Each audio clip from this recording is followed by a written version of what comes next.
I went to REI because I mean Costa Rica is really big on hiking and like outdoorsy stuff. It's the jungle, so I had nothing. I have like 3 pairs of shorts to my name.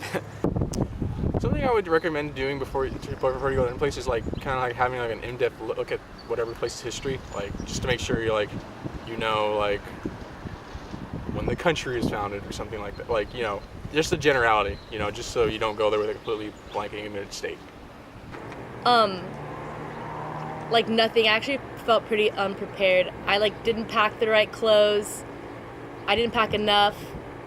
I should have taken more Spanish. So I guess you could say I didn't really prepare that much.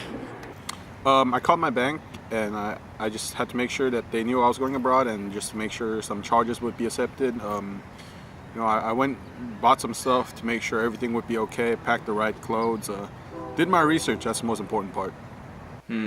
Studied Portuguese, kind of gave my farewells to like friends and family here. That was like kind of the hardest part, especially leaving at the airport when you're saying bye to your family and you realize like, yo, I'm not gonna see you for, well, I did see them in like 6 months, but you're not gonna see like a good amount of people for an entire year. That's kind of hard to come to terms with, but it's like, it was a good feeling, you know, you let it all out, and once you finish that like good cry, then like, okay, you're like released of that emotion and can get on with it.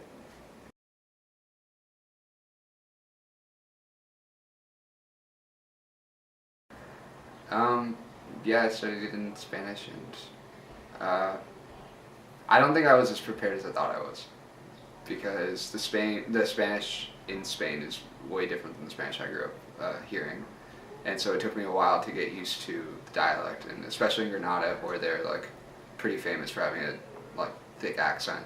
It was really hard at first, but by the end of it, I don't know, I loved it. It didn't really faze me, even like a couple months into the program.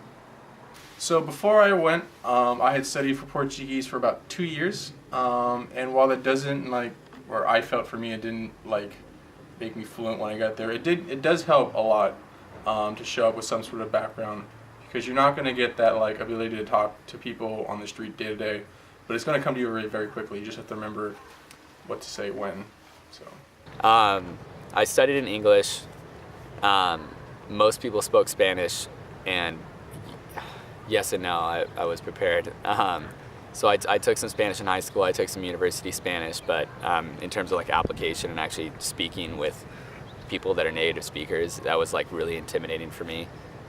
Like it's one thing taking a test in Spanish, but it's another thing like trying to hold a conversation with somebody in a foreign environment, you know, like a foreign country, you know, like in their home turf. So that for me was a huge culture shock. It was really challenging for me. But I mean, like, even though the courses in Costa Rica were in English, if you take it seriously out of class and really try to speak Spanish, like with your homestay, with people just at the market, it's like really rewarding.